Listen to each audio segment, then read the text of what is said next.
ದೇವರು ಪ್ರೀತಿಸುವ ಪ್ರೀತಿಯ ಬಿಗ್ ಜೆ ಟಿ ವಿ ಪ್ರಿಯ ವೀಕ್ಷಕರಿಗೆ ನಮ್ಮ ಕರ್ತನಾದ ಯೇಸು ಕ್ರಿಸ್ತನ ಹೆಸರಿನಲ್ಲಿ ನಿಮ್ಮನ್ನು ವಂದಿಸಿ ಸ್ವಾಗತ ಬಯಸ್ತಿದ್ದೇವೆ. ಬನ್ನಿರಿ, ದೇವರ ವಾಕ್ಯವನ್ನು ಇಂದು ನಾವು ಅಧ್ಯಯನ ಮಾಡಿಕೊಳ್ಳೋಣ. ಇಂದಿನ ನಮ್ಮ ಅಧ್ಯಯನ ಶ್ರೀ ಮಾರ್ಕನು ಬರೆದ ಸುವಾರ್ತೆ 12ನೇ ಅಧ್ಯಾಯ. The gospel according to Saint Mark chapter 12. 12ನೇ ಅಧ್ಯಾಯದಲ್ಲಿ ಕ್ರಿಸ್ತನ 14 ಗುಣಲಕ್ಷಣಗಳನ್ನು ನಾವು ಧ್ಯಾನ ಮಾಡಿಕೊಳ್ಳಬಹುದು. 14 ಕ್ಯಾರೆಕ್ಟರಿಸ್ಟಿಕ್ಸ್ ಆಫ್ ಕ್ರೈಸ್ಟ್. ಕ್ರಿಸ್ತನ 14 ಗುಣಲಕ್ಷಣಗಳು. ಒಂದೊಂದಾಗಿ ಅವುಗಳನ್ನು ನಾವು ಅಧ್ಯಯನ ಮಾಡಿಕೊಳ್ಳುವಾಗ ದೇವರ ಆತ್ಮನು ಕ್ರಿಸ್ತನ ಗುಣಲಕ್ಷಣಗಳು ಒಂದೊಂದನ್ನು ನಮ್ಮ ಮುಂದೆ ಪ್ರಕಟಣೆಯಾಗಿ, ಅಭಿಷೇಕವಾಗಿ, ಆಶ್ಚರ್ಯವಾಗಿ ನಮ್ಮ ಮುಂದೆ ತರುವಂತೆಯೋ ಅವುಗಳನ್ನು ನಾವು ಅನ್ವಯ ಮಾಡಿಕೊಳ್ಳುವಂತೆಯೋ ಅದೇ ದೇವರ ಆತ್ಮನು ನನಗೂ ನಮಗೂ ಸಹಾಯ ಮಾಡಲಿ. ಮಾರ್ಕನ ಸುವಾರ್ತೆ 12ನೇ ಅಧ್ಯಾಯದಲ್ಲಿ ಕ್ರಿಸ್ತನ 14 ಗುಣಲಕ್ಷಣಗಳಲ್ಲಿ ಮೊದಲನೆಯದು, ದುಷ್ಟ ಗೇಣಿದಾರರ ಸಾಮ್ಯವನ್ನು ಯೇಸು ಸ್ವಾಮಿ ಹೇಳ್ತಾ ಇರುವಾಗ, ಒಬ್ಬನೊಬ್ಬ ಮನುಷ್ಯನಿಗೆ ಒಂದು ದ್ರಾಕ್ಷಿಯ ತೋಟ ಮಾಡಿ ಅದರ ಸುತ್ತಲೂ ಬೇಲಿ ಹಾಕಿದನು. ಅನಂತರ ದ್ರಾಕ್ಷಾರಸವನ್ನು ತೆಗೆಯಲು ಆಲೆಯನ್ನು ಅಗೆದು ಕಾವಲು ಅಟ್ಟಣೆಯನ್ನು ಕಟ್ಟಿ ಗೇಣಿದಾರರಿಗೆ ವಹಿಸಿಬಿಟ್ಟು ದೂರದೇಶಕ್ಕೆ ಹೊರಟು ಹೋದ ಮೇಲೆ ಅನಂತರ ಸುಗ್ಗಿ ಕಾಲ ಅಥವಾ ಫಲಕಾಲ ಬಂದಾಗ ದ್ರಾಕ್ಷಿಯ ತೋಟದ ಫಲವನ್ನು ಗೇಣಿದಾರರಿಂದ ಪಡೆಯೋದಕ್ಕೆ ಅವರ ಬಳಿಗೆ ಸೇವಕನನ್ನು ಕಳಿಸ್ತಾನೆ. ಆದರೆ ಒಡೆದು ಕಳಿಸ್ಬಿಡ್ತಾರೆ. ಇನ್ನೊಬ್ಬ ಸೇವಕನನ್ನು ಕಳಿಸ್ತಾರೆ. ತಿರುಗಿ ಮತ್ತೊಬ್ಬ ಸೇವಕನು ಈ ರೀತಿಯಾಗಿ ಕಳಿಸಿದಾಗ ಒಬ್ಬೊಬ್ಬರನ್ನು ಗಾಯ ಮಾಡಿಬಿಟ್ಟು ಅವಮಾನ ಮಾಡಿಬಿಟ್ಟು ಕಳಿಸ್ತಾರೆ. ಹಾಗಾದರೆ ಬೇರೆ ಕೆಲವರನ್ನು ಕಳಿಸಿದಾಗ ಅದೇ ರೀತಿಯಾಗಿ ಮಾಡಿದ್ರು. ಕಡೆಯದಾಗಿ 6ನೇ ವಚನ, 12ನೇ ಅಧ್ಯಾಯ ಮಾರ್ಕನ ಸುವಾರ್ತೆ 6ನೇ ವಚನದಲ್ಲಿ, ತನಗೆ ಪ್ರಿಯನಾಗಿದ್ದ ಒಬ್ಬನೇ ಮಗನಿದ್ದನು. ಇಲ್ಲಿ ಯೇಸು ಸ್ವಾಮಿ ತನ್ನ ಬಗ್ಗೆ ಆ ಸಾಮ್ಯದಲ್ಲಿ ಒಳಪಡಿಸಿಕೊಂಡು ಮಾತಾಡ್ತಾ ಇರುವಂಥದ್ದನ್ನು ನಾವು ನೋಡಿಕೊಳ್ಳಬಹುದು. ತನಗೆ ಪ್ರಿಯನಾಗಿದ್ದ ಒಬ್ಬನೇ ಮಗನಿದ್ದ, ಅವನನ್ನು ಒಬ್ಬನೇ ಮಗನನ್ನು ಆ ಯಜಮಾನನು ಕಳಿಸ್ಕೊಡ್ತಾನೆ. ಈಗ ಕ್ರಿಸ್ತನ 14 ಗುಣಲಕ್ಷಣಗಳಲ್ಲಿ ಮೊದಲನೆಯದು, ಆತನು ತಂದೆಗೆ ಪ್ರಿಯ ಮಗನು ಅಥವಾ ನಮಗೆ ಪ್ರಿಯನು, ಬಿಲವಡ್. ಇದು ಮೊದಲನೇ ಗುಣಲಕ್ಷಣ. ಎರಡನೇದಾಗಿ, ಆ ರೀತಿಯಾಗಿ ಮಾಡಿದಾಗ ಕಡೆಗೆ ದ್ರಾಕ್ಷಿಯ ತೋಟದ ಧಣಿಯು ಏನು ಮಾಡೋದು, ಮಗನನ್ನು ಕೊಡ್ಕೊಂಡ್ಬಿಟ್ರಲ್ಲ ಅಂತ ಹೇಳ್ಬಿಟ್ಟು ಗೇಣಿದಾರನ್ನು ಯಾರ್ಯಾರು ಇದರಲ್ಲ ಅವ್ರನ್ನೆಲ್ಲ ಸಂಹಾರ ಮಾಡಿ ದ್ರಾಕ್ಷಿಯ ತೋಟವನ್ನು ಬೇರೆಯವ್ರಿಗೆ ಕೊಟ್ಬಿಡ್ತಾರೆ. ಆ ರೀತಿಯಾಗಿ ಹೇಳಿಬಿಟ್ಟು 12ನೇ ಅಧ್ಯಾಯ ಮಾರ್ಕನ ಸುವಾರ್ತೆ 10ನೇ ವಚನದಲ್ಲಿ ನಮ್ಮ ಕರ್ತನಾದ ಯೇಸು ಕ್ರಿಸ್ತನು ಪವಿತ್ರ ವಾಕ್ಯವನ್ನು ನೀವು ಓದಲಿಲ್ಲವೋ, ಮನೆ ಕಟ್ಟಿದವರು ತಿರಸ್ಕರಿಸಿದ ಕಲ್ಲೇ ಮುಖ್ಯವಾದ ಮೂಲೆಗಲ್ಲಾಯಿತು. ಹಾಗಾದರೆ ಕ್ರಿಸ್ತನ 2ನೇ ಗುಣಲಕ್ಷಣ, ಆತನು ಮುಖ್ಯ ಮೂಲೆಗಲ್ಲು, ಮೇನ್ ಕಾರ್ನರ್ ಸ್ಟೋನ್, ಮುಖ್ಯವಾದ ಮೂಲೆಗಲ್ಲು. ಆದ ಕಾರಣ ಅದೇ ಸಂದರ್ಭದಲ್ಲಿ ಆ ಮೂಲೆಗಲ್ಲು ಏನಾಯಿತು, ತಿರಸ್ಕಾರ ಹೊಂದಿತ್ತು, ತಿರಸ್ಕರಿಸಿದ ಕಲ್ಲಾಗಿತ್ತು. ತಿರಸ್ಕರಿಸಿದ ಕಲ್ಲನ್ನು ದೇವರು ಮುಖ್ಯವಾದ ಕಲ್ಲನ್ನಾಗಿ ಮಾಡಿದರ ಗುಣಲಕ್ಷಣ ನಾವಲ್ಲಿ ನೋಡ್ತೇವೆ. ತಿರಸ್ಕರಿಸಿದಾಗ ಆತನು ತಗ್ಗಿಸಿಕೊಂಡನು, ತನ್ನನ್ನೇ ತಗ್ಗಿಸಿಕೊಂಡನು. ಆತನು ಪ್ರಶ್ನಿಸಲಿಲ್ಲ, ಯಾಕೆ ಹೀಗೆ, ನನಗೆ ಯಾಕೆ ಹೀಗಾಗಬೇಕು, ನನಗೆ ಯಾಕೆ ತಿರಸ್ಕಾರ ಅನ್ನಲಿಲ್ಲ. ಆದ ಕಾರಣ ಯೇಸು ಕ್ರಿಸ್ತನ ಗುಣಲಕ್ಷಣ ಎರಡನೇದಾಗಿ ನಾವು ಈ ಮುಖ್ಯವಾದ ಮೂಲೆಗಲ್ಲು ಅಥವಾ ತಿರಸ್ಕಾರ, ಅದರ ಹಿನ್ನೆಲೆಯಲ್ಲಿ ದೀನತ್ವ ಎಂಬ ಗುಣಲಕ್ಷಣವನ್ನು ನೋಡಿಕೊಳ್ಳಬಹುದು. ಮೂರನೇದಾಗಿ, ಕೆಲವು ಫರಿಸಾಯರು, ಹೆರೋದ್ಯರಲ್ಲಿ ಕೆಲವರು ಆತನ ಬಳಿಗೆ ಬಂದು ಆತನ ಸ್ವಭಾವವನ್ನು ಅವರೇ ಈಗ ಮಾತಾಡ್ತಾ ಇದ್ದಾರೆ. ಅದನ್ನು ಯೇಸುಸ್ವಾಮಿ ಅಂಗೀಕಾರ ಮಾಡ್ತಾನೆ. ಇಲ್ಲ, ನಾನು ಹಾಗಲ್ಲ ಅಂತ ಹೇಳಿಲ್ಲ, ಆತನ ಸ್ವೀಕಾರ ಮಾಡಿಕೊಂಡು ನೋಡೋಣ ಏನಂತ ಹೇಳ್ಬಿಟ್ಟು ಅವರು ಹೇಳಿದ್ರು ಅಂತ ಹೇಳ್ಬಿಟ್ಟು ಅದರಿಂದ ನಾವು ಆತನ ಗುಣಲಕ್ಷಣವನ್ನು ಕಲಿಬಹುದು. 12ನೇ ಅಧ್ಯಾಯ ಮಾರ್ಕನ ಸುವಾರ್ತೆ 14ನೇ ವಚನದಲ್ಲಿ ಅವರು ಬಂದು ಯೇಸುವಿಗೆ, ಬೋಧಕನೇ, ನೀನು ಸತ್ಯವಂತನು. ಹಾಗಾದರೆ ನಮ್ಮ ಕರ್ತನಾದ ಯೇಸು ಕ್ರಿಸ್ತನ 14 ಗುಣಲಕ್ಷಣಗಳಲ್ಲಿ ಮೊದಲನೇದು ಆತನು ಪ್ರಿಯನು, ಎರಡನೇದು ಆತನು ದೀನನು, ಮೂರನೇದು ಆತನು ಸತ್ಯವಂತನು. ಅದೇ 14ನೇ ವಚನದಲ್ಲಿ ಇನ್ನೂ ಕೆಲವು ಇದ್ದಾವೆ.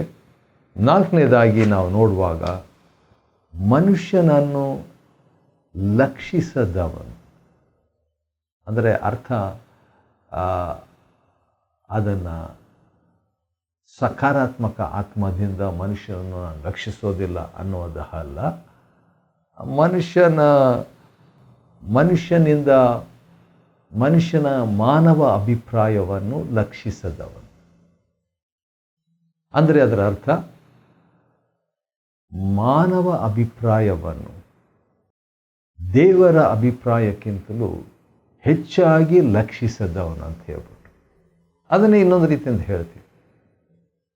ದೇವರ ಅಭಿಪ್ರಾಯವನ್ನು ಮಾನವ ಅಭಿಪ್ರಾಯಕ್ಕಿಂತಲೂ ಹೆಚ್ಚಾಗಿ ಮಹತ್ವ ಕೊಡುವಾತ. ಆ ರೀತಿಯಲ್ಲಿ ಮನುಷ್ಯನನ್ನು ಲಕ್ಷಿಸದವನು ಎಂಬುದಾಗಿ ಅದು ಆತನ ಗುಣಲಕ್ಷಣ 4ನೇದಾಗಿ. 5ನೇದಾಗಿ, ಮುಖ ದಾಕ್ಷಿಣ್ಯ ಇಲ್ಲದವನು, ಅಂದರೆ ಪಕ್ಷಪಾತ ಇಲ್ಲದ. ಇದು ಬಹಳ ಪ್ರಾಮುಖ್ಯ. ಇದು ಮಾನವರಾದ ನಮ್ಮಲ್ಲಿ ಇರುವ ಸಾಧ್ಯತೆ. ಆದರೆ ನಮ್ಮ ಕರ್ತನಾದ ಯೇಸು ಕ್ರಿಸ್ತನು ಪಕ್ಷಪಾತ ಇಲ್ಲದ ದೇವರು. ಪಕ್ಷಪಾತ ಇಲ್ಲದವನು ನಮಗೆ ಗೊತ್ತು. ಯಾಕಂದರೆ ಅಪೊಸ್ತಲಕೃತ್ಯ 10ನೇ ಅಧ್ಯಾಯದಲ್ಲಿ ಆ ಮಾತು ಬಂದಿದೆ. ಇನ್ನು ಬೇರೆ ಕೆಲವು ಕಡೆಗಳಲ್ಲಿ ಕೂಡ ಬಂದಿದೆ. ಆದರೆ ಇಲ್ಲಿ ನೋಡುವಾಗ ಕ್ರಿಸ್ತನ ಗುಣಲಕ್ಷಣ 14 ಇವೆ. ಅದರಲ್ಲಿ 5ನೇ ಗುಣಲಕ್ಷಣ, ಆತನು ಮುಖದಾಕ್ಷಿಣ್ಯ ಮಾಡದವನು. ಮತ್ತು 6ನೇದಾಗಿ ಯೇಸು ಕ್ರಿಸ್ತನ ಮತ್ತೊಂದು ಗುಣಲಕ್ಷಣ ಇದೆ, ಅದು ಭಾಳ ಚೆನ್ನಾಗಿದೆ. ದೇವರ ಮಾರ್ಗವನ್ನು ಸತ್ಯದಲ್ಲಿ ಬೋಧಿಸುವಾತ. ವಾವ್! ದೇವರ ಮಾರ್ಗ, ಆತನೇ ದೇವರ ಮಾರ್ಗ. ಆದರೂ ಕೂಡ ದೇವರ ಮಾರ್ಗ ಅಂತ ಹೇಳುವಾಗ ದೇವರ ವಾಕ್ಯದಲ್ಲಿ ದೇವರ ಮಾರ್ಗ ಇದೆ. ದೇವರ ಮಾರ್ಗ, ದೇವರ ನಿಯಮ, ದೇವರ ಆಜ್ಞೆ, ದೇವರ ಸಿದ್ಧಾಂತಗಳು. ಆದ ಕಾರಣ ಅವುಗಳಲ್ಲಿ ದೇವರ ಮಾರ್ಗವೇ ಇದೆ. ದೇವರ ಮಾರ್ಗವನ್ನು ಸತ್ಯದಲ್ಲಿ ಬೋಧಿಸುವಾತನು ಆತನ ಗುಣಲಕ್ಷಣಗಳಲ್ಲಿ 14 ಗುಣಲಕ್ಷಣಗಳಲ್ಲಿ ಒಂದಾಗಿರ್ತದೆ. 7ನೇದಾಗಿ, ಅದೇ ಮಾರ್ಕನ ಬರೆದ ಸುವಾರ್ತೆ ಮತ್ತು ನಾವು 12ನೇ ಅಧ್ಯಾಯದಲ್ಲಿ ಮಾರ್ಕ 12 ಮತ್ತು 15ನೇ ವಚನದ 2ನೇ ಭಾಗದಲ್ಲಿ ಕೆಲವರು ಪ್ರಶ್ನೆ ಒಂದು ಕೇಳ್ತಾರೆ. ಚಕ್ರವರ್ತಿಗೆ ತೆರಿಗೆ ಕೊಡುವುದರ ವಿಷಯವಾಗಿ ಒಂದು ಪ್ರಶ್ನೆ ಕೇಳ್ತಾರೆ. ಅದಕ್ಕೆ ಯೇಸು ಸ್ವಾಮಿ ಅವರ ಕಪಟವನ್ನು ತಿಳಿದು, ಅವರು ಕಪಟವಾಗಿ ಕೇಳ್ತಾರೆ. ಕಪಟತನ, ಏನೋ ಒಂದು ಪ್ಲ್ಯಾನ್ ಮಾಡಿಕೊಂಡು ದೇವ್ರ ವಾಕ್ಯ ತಿಳ್ಕೊಬೇಕೆಂಬಂಥ ಉದ್ದೇಶದಿಂದ ಕೇಳದೆ ಆತನನ್ನು ಪರೀಕ್ಷಿಸಬೇಕು ಎಂಬಂಥ ಒಂದು ಕಪಟತನದಿಂದ ಆ ಪ್ರಶ್ನೆ ಕೇಳ್ತಾರೆ. ಕೇಳಿದಾಗ ಯೇಸು ಸ್ವಾಮಿ, ನಿಮ್ಮ ಹತ್ರ ನಾನು ಮಾತಾಡೋದಿಲ್ಲ, ನಿಮ್ಗೆ ಹೇಳಲ್ಲ ಅಂತ ಹೇಳಿದೆ. ಅವರಿಗೂ ಕಪಟಿಗಳಿಗೂ ಆತನು ವಾಕ್ಯ ಸಾರ್ತಾನೆ. ವಾವ್!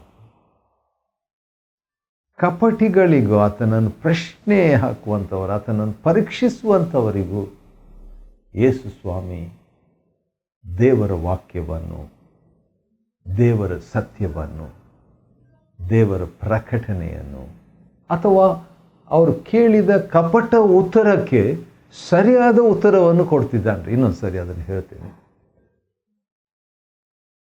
ಕಪಟದಿಂದ ನೀವು ಪ್ರಶ್ನೆ ಕೇಳಿದ್ರು, ನಿಷ್ಕಪಟವಾಗಿ ಉತ್ತರ ಕರ್ತನು ಕೊಡ್ತಾರೆ. Even though they asked the question hypocritically, the Lord answered honestly. Wow! Real teacher. ನಿಜವಾದಂಥ ಬೋಧಕನ ಒಂದು ಗುಣಲಕ್ಷಣ.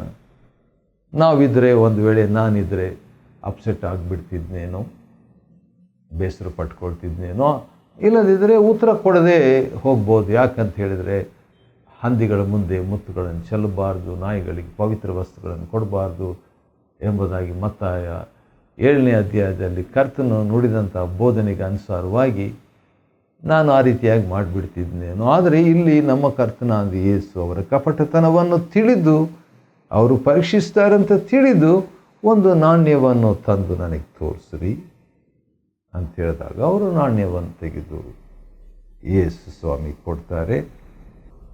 ಇದರ ಮುಖಮುದ್ರೆ ಮತ್ತು ಮೇಲ್ಬರಹ ಯಾರ್ದು ಅಂತ ಸ್ವಾಮಿ ಮತ್ತೆ ಇನ್ನೊಂದು ಪ್ರಶ್ನೆ ಕೇಳ್ತಾರೆ. ಕೇಳಿದ ಮೇಲೆ ಅವರು ಚಕ್ರವರ್ತಿಯದು ಅಂತ ಹೇಳ್ತಾರೆ. ಹೇಳಿದ ತಕ್ಷಣ ಯೇಸು ಸ್ವಾಮಿ ಉತ್ತರವಾಗಿ ಅವರಿಗೆ 17ನೇ ವಚನದಲ್ಲಿ ಚಕ್ರವರ್ತಿಗೆ ಸಂಬಂಧಪಟ್ಟವುಗಳನ್ನು ಚಕ್ರವರ್ತಿಗೆ ಕೊಡಿರಿ, ದೇವರಿಗೆ ಸಂಬಂಧಪಟ್ಟವುಗಳನ್ನು ದೇವರಿಗೆ ಕೊಡಿರಿ. ಅಂದರೆ ಅವ್ರಿಗೂ ಉತ್ತರ ಕೊಟ್ಟರು. ಇಲ್ಲ, ಉತ್ತರ ಕೊಡಲ್ಲ ಅಂತ ಹೇಳಿಲ್ಲ. ಕಪಟಿಗಳಿಗೆ ಕೂಡ ದೇವರು ಸಂದೇಶವನ್ನು ಕೊಟ್ಟರು ಎಂಬುದಾಗಿ ನಾವು ನೋಡ್ತೇವೆ.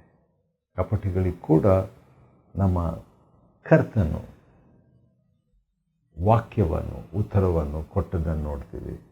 ನಮ್ಮ ಕರ್ತನ 14 ಗುಣಲಕ್ಷಣಗಳನ್ನು ನಾವು ನೋಡಿಕೊಳ್ತಾ ಇದ್ದೇವೆ. 14 ಗುಣಲಕ್ಷಣಗಳಲ್ಲಿ 7 ಗುಣಲಕ್ಷಣಗಳು ನೋಡಿದರೆ ಇನ್ನು 7 ಗುಣಲಕ್ಷಣಗಳು ನಾವು ಬೇಗ ನೋಡಬೇಕಾಗಿದೆ. 8ನೇದಾಗಿ ಕೆಲವರು 18ನೇ ವಚನ ಪ್ರಕಾರವಾಗಿ ಪುನರುತ್ಥಾನನೇ ಇಲ್ಲ, ನೋ ರಿಸರೆಕ್ಷನ್ ಎಂಬುದಾಗಿ ಹೇಳುವಂಥ ಸದ್ದುಕಾಯರಿಗೆ ಪ್ರಶ್ನೆ ಕೇಳ್ತಾರೆ. ಸದ್ದುಕಾಯರಿಗೂ ಉತ್ತರ ಕೊಡ್ತಾರೆ, ಕಪಟಿಗಳಿಗೂ ಉತ್ತರ ಕೊಟ್ಟನು, ಪರೀಕ್ಷಿಸುವವರಿಗೂ ಉತ್ತರ ಕೊಟ್ಟನು.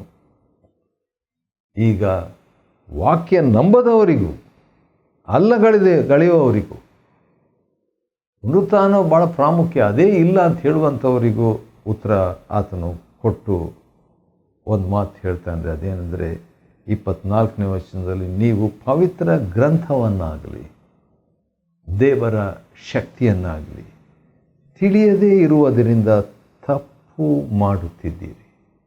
ತಪ್ಪು ಅವರಾಗಿದೆ. ಯಾಕೆ ತಪ್ಪು ಮಾಡ್ತೇವೆ? ಯಾಕಂದರೆ ದೇವ್ರ ವಾಕ್ಯ ಗೊತ್ತಿಲ್ಲ, ದೇವ್ರ ಶಕ್ತಿ ಗೊತ್ತಿಲ್ಲ. ಆದ ಕಾರಣ ಪರಲೋಕದಲ್ಲಿ ಮದುವೆ ಮಾಡಿಕೊಂಡು ಅನಂತರ ಮೃತಪಟ್ಟಂಥವರು ಪರಲೋಕದಲ್ಲಿ ಗಂಡ ಹೆಂಡತಿಯಾಗಿರೋದಿಲ್ಲ, ಅವರು ದೇವದೂತರಂತೆ ಇರ್ತಾರೆ ಎಂಬುದಾಗಿ 25ನೇ ವಚನದಲ್ಲಿ ಉತ್ತರ ಕೊಡ್ತಾನೆ. 9ನೇದಾಗಿ, ಒಬ್ಬ ಧರ್ಮಶಾಸ್ತ್ರಿ 28ನೇ ವಚನ ಬಂದು ಯೇಸು ಸ್ವಾಮಿಗೆ ಇವರೆಲ್ಲ ತರ್ಕಿಸುವುದನ್ನು ನೋಡಿಬಿಟ್ಟು ಅವನು ಒಂದು ಪ್ರಶ್ನೆ ಕೇಳ್ತಾನೆ. ಯಾವ ಆಜ್ಞೆ ಮುಖ್ಯವಾದದ್ದಂತ ಹೇಳಿದಾಗ ಯೇಸು ಸ್ವಾಮಿ ಅವನಿಗೆ ಮೊದಲನೇ ಆಜ್ಞೆ ಏನೆಂದರೆ ಕರ್ತನೊಬ್ಬನೇ ಆತನನ್ನು ಪ್ರೀತಿಸಬೇಕು. 29ನೇ ವಚನ, ಮತ್ತು ನಿನ್ನೆ ನೆರೆಯವನನ್ನು ನಿನ್ನಂತೆ ಪ್ರೀತಿಸಬೇಕು. ಇವುಗಳಿಗಿಂತ ಹೆಚ್ಚಿನ ಆಜ್ಞೆ ಯಾವುದೂ ಇಲ್ಲ ಎಂಬುದಾಗಿ ಆ ಧರ್ಮಶಾಸ್ತ್ರಿಗೆ ಯೇಸು ಸ್ವಾಮಿ ಉತ್ತರ ಕೊಡ್ತಾನೆ. ಅದು ಆಶ್ಚರ್ಯ ಅಲ್ವಾ? ಇದು ಗುಣಲಕ್ಷಣ. ಆ ಧರ್ಮಶಾಸ್ತ್ರಿಗೆ ಆತನ ಉತ್ತರ ಕೊಡ್ತಾನೆ, ಅದು ಆತನ ಗುಣಲಕ್ಷಣ. 10ನೇದಾಗಿ, ಯೇಸು ಕರ್ತನ ಗುಣಲಕ್ಷಣಗಳನ್ನು ನಾವು ನೋಡಿಕೊಳ್ತಿದ್ದೇವೆ. 14 ಗುಣಲಕ್ಷಣಗಳಿದೆ. ಅದರಲ್ಲಿ 10ನೇ ಗುಣಲಕ್ಷಣ ಏನಂತ ಹೇಳಿದರೆ, ಈ ಧರ್ಮಶಾಸ್ತ್ರಿ ವಿವೇಕದಿಂದ ಉತ್ತರ ಕೊಟ್ಟದ್ದನ್ನು ಯೇಸು ನೋಡಿ, ಯೇಸು ಸ್ವಾಮಿ ಉತ್ತರ ಕೊಟ್ಟನು, ಅವನು ಕೂಡ ಅದನ್ನು ಇನ್ನು ಸ್ವಲ್ಪ ಮಾತಾಡ್ತಾನೆ. ಧರ್ಮಶಾಸ್ತ್ರಿ ಪ್ರಶ್ನೆ ಕೇಳಿಬಿಟ್ಟು ಅವನಿಗೆ ಸ್ವಲ್ಪ ಮಟ್ಟಿಗೆ ಉತ್ತರ ಗೊತ್ತಿತ್ತಂತ ಕಾಣ್ತದೆ. ಆ ರೀತಿಯಾಗಿ ಹೇಳಿದಾಗ 34ನೇ ವಚನ, ಮಾರ್ಕನ ಬರೆದ ಸುವಾರ್ತೆ 12ನೇ ಅಧ್ಯಾಯದ 34ನೇ ವಚನ, 12:34ನೇ ವಚನದ ಪ್ರಕಾರವಾಗಿ ಯೇಸು ಸ್ವಾಮಿ ಆ ಧರ್ಮಶಾಸ್ತ್ರಿಗೆ, ನೀನು ದೇವರ ರಾಜ್ಯಕ್ಕೆ ದೂರವಾದವನಲ್ಲ, ಅಂದರೆ ನೀನು ಹತ್ತಿರವಾಗಿ ಈ ದೇವರ ರಾಜ್ಯಕ್ಕೆ. ಈ ಕಾಂಪ್ಲಿಮೆಂಟ್ಸ್ ಅಂದರೆ ಯೇಸು ಸ್ವಾಮಿ ಆ ಪ್ರಶ್ನೆ ಕೇಳಿದವನಿಗೆ ಅಭಿನಂದನೆಯನ್ನು ನೀಡ್ತಾರೆ, ಅಭಿನಂದಿಸ್ತಾರೆ. ಯಾಕೆ? ಅದು ಆತನ ಗುಣಲಕ್ಷಣ. Complimenting is the characteristics of Christ. 11ನೇದಾಗಿ 36ನೇ ವಚನದಲ್ಲಿ, ಈಗ ಇಷ್ಟೆಲ್ಲ ಜನರು ಕ್ವಶನ್ ಕೇಳಿದ ಮೇಲೆ ತಾನು ಕೂಡ ಒಂದು ಕ್ವಶನ್ ಕೇಳಿಬಿಟ್ಟು, ದಾವೀದನು ತಾನೇ ಪವಿತ್ರಾತ್ಮನ ಪ್ರೇರಣೆಯಿಂದ ಕರ್ತನು ನನ್ನ ಕರ್ತನಿಗೆ ಅಂತ ಹೇಳಿಬಿಟ್ಟು ಒಂದು ಕೀರ್ತನೆ 110ನೇ ಅಧ್ಯಾಯ 1ನೇ ವಚನದಿಂದ ಕೇಳಿಬಿಟ್ಟು ತನ್ನ ಬಗ್ಗೆ ಇರುವಂಥ ಒಂದು ಪ್ರಶ್ನೆಯನ್ನು ತನ್ನ ಬಗ್ಗೆ ಆತನು ಹೇಳ್ತಾನೆ. ತನ್ನ ಬಗ್ಗೆ ಬೈಬಲ್ ಏನು ಹೇಳ್ತದೆ, ತನ್ನ ಬಗ್ಗೆ ಕೀರ್ತನೆ 110ರಲ್ಲಿ ಅದನ್ನು ಹೆಮ್ಮೆ ಇಲ್ಲದೆ ಯಥಾರ್ಥವಾಗಿ ಹೇಳುವಂಥದ್ದು ಕೂಡ ಆತನ ಗುಣಲಕ್ಷಣಗಳಲ್ಲಿ ಒಂದಾಗಿದೆ. ಕೆಲವು ಸಾರಿ ನಮ್ಮ ಬಗ್ಗೆ ನಾವು ಮಾತಾಡುವಾಗ ಸ್ವಲ್ಪ ಹೆಮ್ಮೆ ಬರ್ತದೆ, ಆದರೆ ಕರ್ತನು ಆ ರೀತಿಯಾಗಿ ಮಾತನಾಡಿದಾಗ ಆತನ ಯಥಾರ್ಥವಾಗಿ ಮಾತನಾಡಿದರಂತ ಹೇಳ್ಬಿಟ್ಟು ಆತನ ಯಥಾರ್ಥತೆಯ ಗುಣಲಕ್ಷಣ. ವೆನ್ ಕೋಟಿಂಗ್ ಅಬೌಟ್ ಹಿಮ್ಸೆಲ್ಫ್ ಈ ಕೋಟೆಡ್ ಆನೆಸ್ಟ್ಲಿ. 37ನೇ ವಚನ, ಈಗ ಪ್ರಶ್ನೆ ಹಾಕ್ತಾನ್ರಿ, ದಾವೀದನು ತಾನೇ ಆತನನ್ನು ಕರ್ತನೆಂದು ಕರೆಯುವಾಗ ಹಾಗಾದರೆ ಆತನು ದಾವೀದನ ಪುತ್ರನಾಗಿರುವುದು ಹೇಗೆ ಅಂತ ಒಂದು ಕ್ವಶನ್ ಹಾಕ್ತಾನೆ. ಆ ಪ್ರಶ್ನೆಗೆ ಯಾರೂ ಉತ್ತರ ಕೊಡಲಿಲ್ಲ. ಅಂದರೆ ಕೆಲವರನ್ನು ವಾಕ್ಯ ಹೇಳಿ ವಾಕ್ಯದಿಂದಲೇ ಅವರನ್ನು ಸೈಲೆಂಟ್ ಮಾಡುವಂಥದ್ದು, ಸುಮ್ಮನಿರಿಸುವಂಥದ್ದು ಯೇಸು ಕರ್ತನ ಗುಣಲಕ್ಷಣಗಳಲ್ಲಿ ಒಂದಾಗಿರ್ತದೆ. 41ನೇ ವಚನ, ಕಾಣಿಕೆ ಪೆಟ್ಟಿಗೆ ಹತ್ರ ಎದುರಾಗಿ ಯೇಸು ಸ್ವಾಮಿ ಕೂತ್ಕೊಂಡು ಕಾಣಿಕೆ ಒಬ್ಬೊಬ್ಬರು ಬಂದು ಹಾಕ್ತಾ ಇದ್ದಾಗ, ಶ್ರೀಮಂತರು ಬಂದು ಹಾಕಿದರು, ಕಡೆಗೆ ಒಬ್ಬ ವಿಧವೆ ಕೂಡ ಬಂದು ಹಾಕ್ತಾ ಇರುವಾಗ ಕಾಣಿಕೆ ಹಾಕುವುದನ್ನು ಗಮನಿಸುತ್ತಿದ್ದನು. ಮಾರ್ಕ 12:41ನೇ ವಚನ, ಹಾಗಾದರೆ ನಮ್ಮನ್ನು, ನಮ್ಮ ಕೊಡುಗೆಯನ್ನು ಆತನು ಗಮನಿಸುವ ಆತನಾಗಿದ್ದಾನೆ. ಇದು ಆತನ ಗುಣಲಕ್ಷಣ. ಕೊನೆಯದಾಗಿ 14ನೇ ಗುಣಲಕ್ಷಣ ಅದೇನಂತ ಹೇಳಿದರೆ, ಯೇಸು ಸ್ವಾಮಿ ಶಿಷ್ಯರನ್ನು ಹತ್ತಿರಕ್ಕೆ ಕರೆದು ಆ ಕಾಣಿಕೆ ಪೆಟ್ಟಿಗೆಯಲ್ಲಿ ಹಾಕಿದವರೆಲ್ಲರಿಗಿಂತಲೂ ಈ ಬಡ ವಿಧವೆ ಹೆಚ್ಚಾಗಿ ಹಾಕಿದ್ದಾಳೆ. ಎಂದು ನಿಮಗೆ ನಿಜ ನಿಜವಾಗಿ ಹೇಳುತ್ತೇನೆ ಎಂಬುದಾಗಿ. ಅಂದರೆ ಹೆಚ್ಚಾಗಿ ಏನು ಹಾಕಲಿಲ್ಲ, 2 ಚಿಕ್ಕ ನಾಣ್ಯಗಳನ್ನು ಹಾಕಿದ್ಲು. ಆದರೆ ದೊಡ್ಡ ಮನಸ್ಸಿನಿಂದ ಅದನ್ನು ಹಾಕಿದ್ಲಲ್ಲ, ಆದ ಕಾರಣ ಆಕೆ ಬಗ್ಗೆ ಶಿಫಾರಸನ್ನು ಮಾಡ್ತಾನೆ ರೀ, ಧಾರಾಳತ್ವವನ್ನು ನೀಡ್ತಾನೆ ರೀ. ಹಿ ರೆಕಮೆಂಡ್ಸ್ ಆ್ಯಂಡ್ ಸರ್ಟಿಫೈಸ್, ಒಂದು ಸರ್ಟಿಫಿಕೇಟನ್ನು ಕೊಡ್ತಾನೆ. ಈ ರೀತಿಯಾಗಿ ಮಾರ್ಕನ್ ಬರೆದ ಸುವಾರ್ತೆ 12ನೇ ಅಧ್ಯಾಯವನ್ನು ಅಧ್ಯಯನ ಮಾಡಿಕೊಳ್ಳುವಂತೆ ದೇವರು ಕೊಟ್ಟ ಕೃಪೆಗಾಗಿ ಆತನಿಗೆ ಸ್ತೋತ್ರವಾಗಲಿ. ದೇವರು ನಿಮ್ಮನ್ನು ಆಶೀರ್ವದಿಸಲಿ.